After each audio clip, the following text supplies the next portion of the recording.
Yeah, okay, do that to me. Yeah.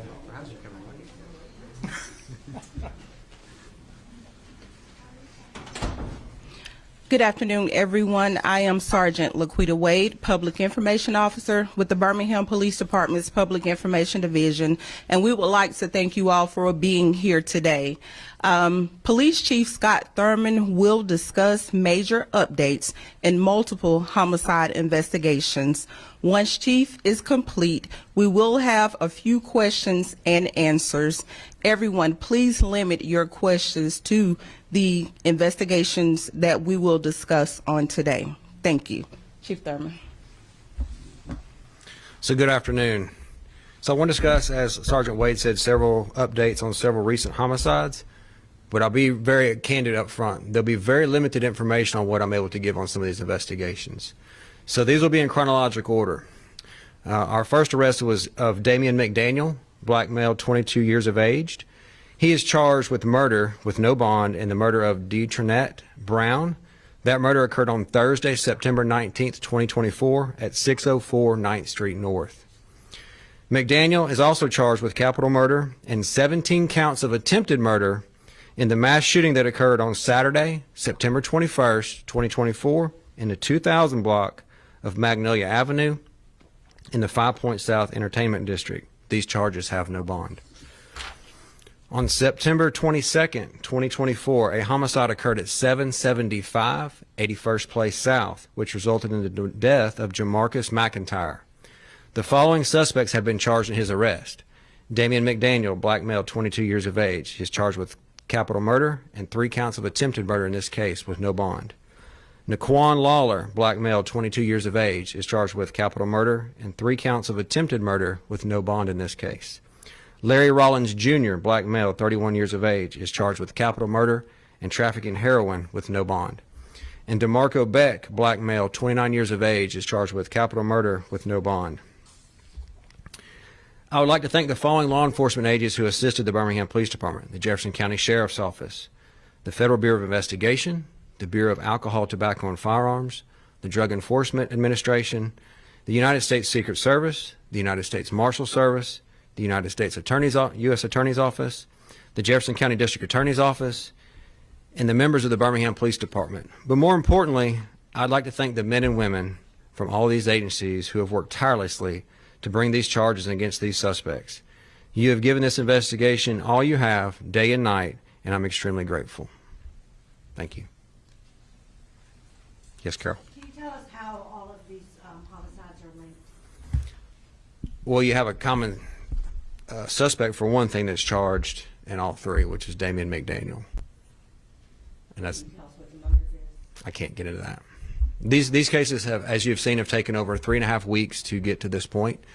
There is a tremendous amount of man and woman power that were put into these investigations, and this is just one step in moving forward. There's a lot more to come in these investigations as we prepare for court and other things, and so we need to ensure the integrity of these cases. In any of these cases that you just mentioned, do you believe that there's any more suspects possible for any of those, and how crucial was it, if at all, the amount of tips that came in from the public? We received over 300 tips between Crime Stoppers and our QR code. They were extremely helpful. As I said, the investigations are ongoing. We don't know if there's any other suspects at this point in time. Are y'all looking at a federal RICO case? Not at this point in time. In the 604 lounge killing, was Miss Brown an innocent bystander, or was she the targeted victim? It appears she was an innocent bystander. Just talk about the magnitude of this case and the number of killings involving the number of people, suspects and victims in a 72-hour period. Well, it's tremendous. I mean, we've got six people who lost their life, not to mention 17 people who were injured in the mass shooting in 5 Point South Entertainment District. It's tremendous for our community, for our city, for our business owners, for our law enforcement. I mean, the number of hours that have been put into this investigation is astronomical. But I really applaud the men and women who stepped up to the plate to get it done. I mean, they've worked day and night for 3.5 weeks. So it's just tremendous. And I'm just very thankful that we're able to get to this resolution today. That we're able to assure the community that the Birmingham Police Department and all of our law enforcement partners are going to continue to work together to bring safety to the city of Birmingham. Can you highlight to the community if there's any message you want to make sure they're aware of? As undoubtedly we're highlighting a tremendous amount of partnership and success, but moving forward, what are the next steps as y'all continue to find justice for those impacted? Well, it's just preparing for court for the next steps. And so one thing to be mindful of, just because an arrest has been made or warrants have been obtained, that's just one small part of the puzzle. There's the court process. There'll be multiple hearings, grand jury, other things. So there's a lot to come in the future. Can you talk about Damien McDaniel at all? I mean, you've got a 22-year-old accused of shooting 6 people in 72 hours. What do you know about him? I don't have any further information on him. So there's no further information I can give on him. Are any of these suspects being looked at as being connected to any other unsolved homicides BPD is currently investigating? Not that I'm aware of. Is McDaniel the only one being charged with the 17 counts of attempted murder? Yes. Do we have a He's motive the only at all one for them? charged in Hush, correct? Correct. Do we have a motive at all for them with the McIntyre situation? It's not something that we're going to divulge at this point in time. You all said that there were multiple shooters in the Hush shooting, so I know that this was asked previously, but is there anybody else that maybe is being questioned now as a person of interest? Like, do you guys plan on announcing any more arrests in that? Or has the investigation showing that there's multiple shooters, has that changed? All I can say is what I've said before, is investigations are ongoing, and just leave it at that. What does it mean to you and your department to be able to go to these families who have been impacted by this senseless violence and be able to tell them that an arrest is finally been made? Well, I think that's one of the greatest things that a detective can do in their career, is to be able to tell a family that you've been able to get some sort of closure or some sort of justice for their loved one who was either injured or killed. It's extremely satisfying. It's kind of what makes it all worth it, is to be able to do that for a family. We spoke to Crime Stoppers a few days ago, and they said that they had about 130 tips. Would you say that those tips were integral in making this arrest? You know, all the tips were. You know, we received about 200 or so here through our QR code. There's all little bits of information that came from various tips, and so there's just a lot of things that really assisted in putting this investigation together.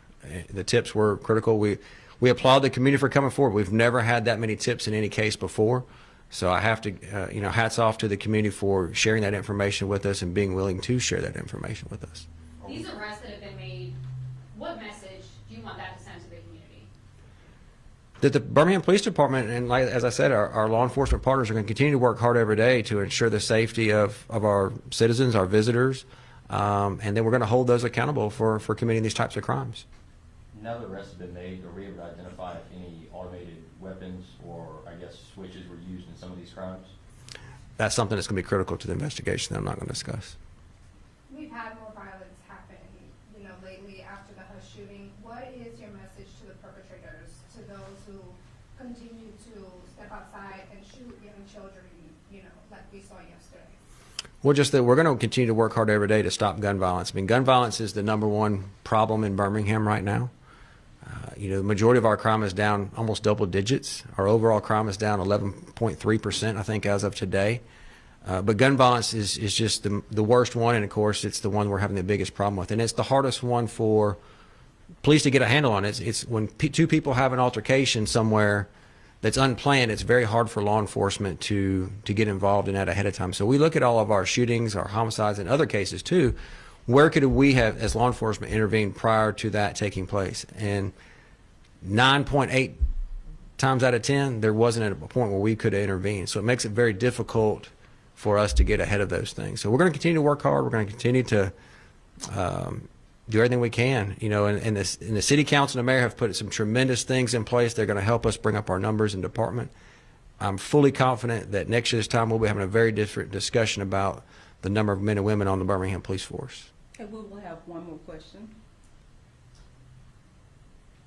You had said earlier on that this was the Hush shooting was possibly a murder for hire. Is that still your thinking? And if so, can you say who the target or targets were? I can't say who the target was. It's just one thing that we're still exploring. Thank you all. Thank you.